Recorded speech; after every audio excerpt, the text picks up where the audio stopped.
বিয়ের ৪ বছর হয়েছে, এখনো আমি মা হতে পারিনি। পারিবারিকভাবে বিয়ে হয়েছিল আমাদের।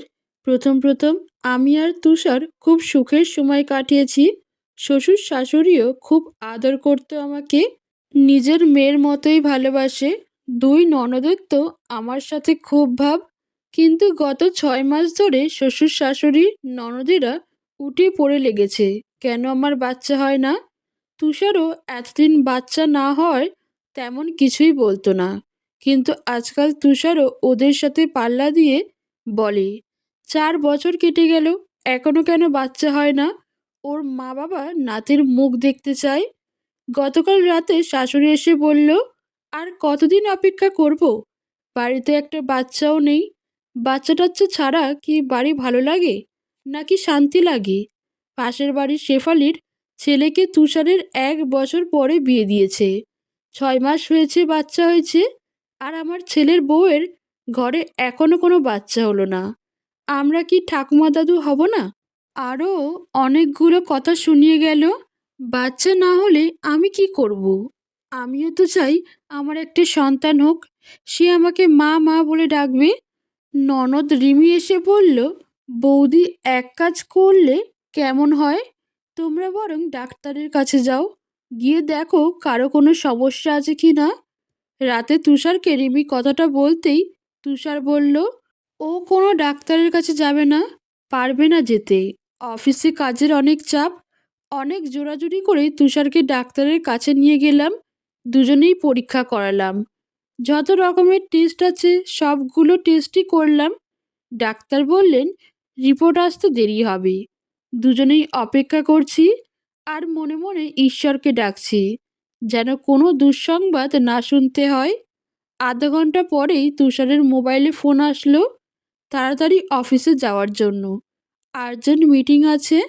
তুষার আমাকে বলল, তুমি রিপোর্ট দেখে ডাক্তারের সাথে কথা বলে বাড়ি চলে যেও। আমাকে এক্ষুনি অফিসে যেতে হবে, বস ডাকছেন।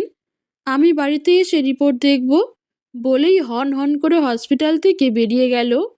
আমার হাতে ডাক্তারের দেওয়া রিপোর্ট, আর সেই রিপোর্টে কিছু কঠিন সত্যি কথা লেখা আছে, যা মেনে নিতে বুকটা ফেটে যাচ্ছে।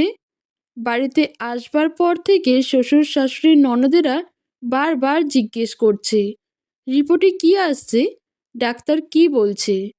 চোখের জলের জন্য কথা বলতে পারছি না। ওদেরকে কি উত্তর দেব? শাশুড়ি কঠিন সুরে বলল, কি ব্যাপার, বলছো না কেন, কি হয়েছে? বললাম, ডাক্তার বলেছে সমস্যাটা আমার। আমি কোনোদিন মা হতে পারবো না, সেই ক্ষমতা নাকি আমার নেই।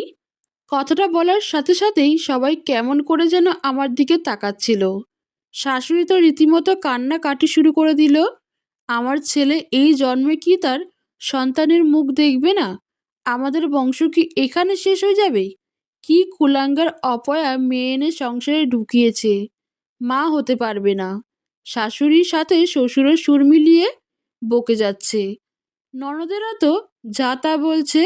একটা বন্ধ্যা মেয়ে আমার ভাইয়ের কপালে জুটেছে। রাতে তুষার বাড়িতে এলেই সবাই মিলে ওকে বোঝালো যাতে আমাকে ডিভোর্স দিয়ে দেয়। আমাকে দিয়ে আর সংসার করা হবে না। ফলবিহীন গাছ রেখে লাভ কি? উপড়ে ফেলে দিয়ে সেখানে নতুন গাছ লাগাতে চাই। আরও অনেক কথাই বলে যাচ্ছে। আমি শুধু দেখছি তুষার কি বলে। কিছুক্ষণ পর নীরবতা ভেঙে তুষার বলল, তোমরা যা ইচ্ছে তাই করো, আমার আর এইসব ভালো লাগে না। রাতে তুষার আমার সাথে একটা কথাও বলেনি। সারাটা রাত কেঁদে বুক ভাসিয়েছি আর ভাবছি, চেনা মানুষগুলো এত তাড়াতাড়ি অচেনা হয়ে গেল। আমি এখন ওদের কাছে হয়ে গেলাম অপয়া বন্ধ্যা। সকালে আমাকে ডাকা হলো শ্বশুরের ঘরে। ডেকে নিয়ে বলল, তুষারকে যেন ছেড়ে দিই। ওরা তুষারকে আবার বিয়ে দিবে। ওদের বংশের প্রদীপ চাই, আর সেটা দেওয়া আমার পক্ষে সম্ভব না। তাই আমি যেন ডিভোর্সের ব্যাপারটা মেনে নিয়ে তুষারকে চিরদিনের জন্য মুক্ত করে দিই। তুষারেরও নাকি তাই মত। তুষারের দিকে তাকাতেই ও বলল, মা বাবা যা বলবে তাই হবে। তুমি এটা নিয়ে আর বাড়াবাড়ি করো না প্লিজ। আর কোনো টেনশন আমি নিতে পারছি না। ভাবতেই কষ্টে বুকটা ফেটে যাচ্ছে। কি করে মানুষ এতটা বদলে যায়? আজ আমি সন্তান দিতে পারবো না বলে আমাকে ওরা তাড়িয়ে দিচ্ছে। কতটা স্বার্থপর মানুষ! 2 দিন হয়ে গেল কেউ আমার সাথে তেমন একটা কথা বলে না। সবাই এড়িয়ে এড়িয়ে চলে। খাবারের সময়ও কেউ ডাকে না। সন্ধ্যার পর শ্বশুর শাশুড়ি এসে বলল, তুমি কবে আমার ছেলেকে মুক্তি দিচ্ছ বলো। আমি তুষারের জন্য অন্য মেয়ে পছন্দ করেছি। মেয়ে পছন্দ করেছেন? মানে? হ্যাঁ, করেছি তো। আমার ছোট বোনের মেয়ে রেশমির সাথে আমি তুষারের বিয়ে দেব। এখন তুমি বলো, তুমি কখন চলে যাচ্ছ? আর আমি তুষারের সাথে এ ব্যাপারে কথা বলছি। ওর কোনো আপত্তি নেই। তোমার কাছে আমি আমার ছেলের একটা সুন্দর স্বাভাবিক জীবন চাইছি। আশা করি তুমি এটা নিয়ে কোনো রকম ঝামেলা করবে না।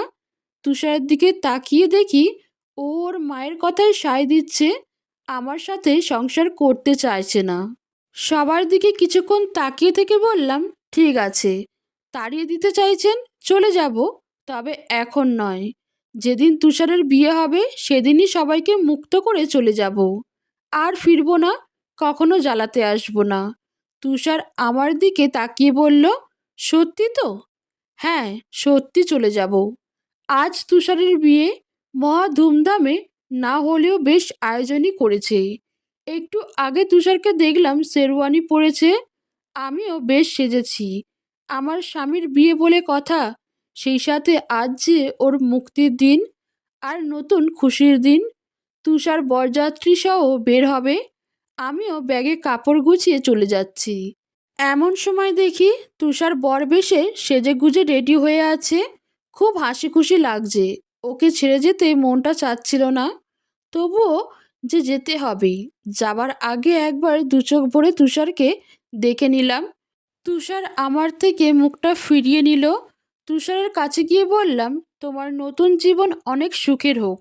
বিয়েতে তোমাকে দেবার মতো আমার কাছে কিছুই নেই, তবে এই ছোট্ট একটা উপহার তোমার জন্য। নাও। কাগজটা তুষারের হাতে দিয়ে সবার সামনে দিয়ে বেরিয়ে পড়লাম। কেউ আটকালো না। চোখ দুটো বাঁধ মানছে না, অশ্রু অজরে পড়েই যাচ্ছে। খুশি চলে যাওয়ার পর তুষার ওর দেওয়া উপহারের কাগজটা খুলে যা দেখল, তাতে ওর সারা শরীর কাঁপছে, চোখ দিয়ে জল পড়ছে। ঘরের সবাই উৎসুক হয়ে তাকিয়ে আছে তুষারের মুখের দিকে, কি হয়েছে জানার জন্য। কাগজটা পড়ার পর তুষার দাঁড়ানো থেকে বসে পড়ল। শরীরটা যেন অবশ নিথর দেহের মতো লাগছে। কাগজটা আর কিছু নয়, এটা সেই রিপোর্ট যেটাতে লেখা আছে, বন্দা খুশি নয়, বন্দা আসলে তুষার। ওই দিন ডাক্তারের রিপোর্টে রেজাল্ট এসেছিল, তুষার কোনো দিন বাবা হতে পারবে না, সেই ক্ষমতা তার নেই। আর খুশি সম্পূর্ণ সুস্থ, ওর কোনো শারীরিক অক্ষমতা নেই। রিপোর্টের ভিতরে খুশির একটা চিঠি আছে, তাতে লেখা আছে, তুষার, আমি চাইলেই প্রথম দিনই সত্যিটা বলতে পারতাম। আমি শুধু দেখতে চেয়েছিলাম রিপোর্টে আমার দোষ আছে জানলে তুমি কি বলো। তুমি যদি একবার আমাকে বুকে টেনে নিয়ে বলতে তুমি আমাকে ভালোবাসো, সন্তান না হয় তোমার কোনো আক্ষেপ নেই, আমার কপাল ছুঁয়ে একটু সান্ত্বনা দিতে, তাহলে আমি সারা জীবন তোমার মুখের দিকে তাকিয়ে জীবনটা পার করে দিতাম, সন্তান সুখ বিসর্জন দিতাম। কিন্তু তুমি তো তা করনি। তুমি আমাকে ত্যাগ করেছো, তোমার থেকে আলাদা করেছো, ছিঁড়ে ফেলেছো ভালোবাসার বন্ধন। রিপোর্টের ব্যাপারে মিথ্যা কথা বলে তোমাকে পরীক্ষা করতে চাইনি, শুধু দেখতে চেয়েছিলাম তুমি আমাকে কতটা ভালোবাসো। তুমি হেরে গেছো। চলে যাচ্ছি। পৃথিবীর যেখানেই থাকি প্রার্থনা করি তুমি ভালো থেকো, সুখী থেকো।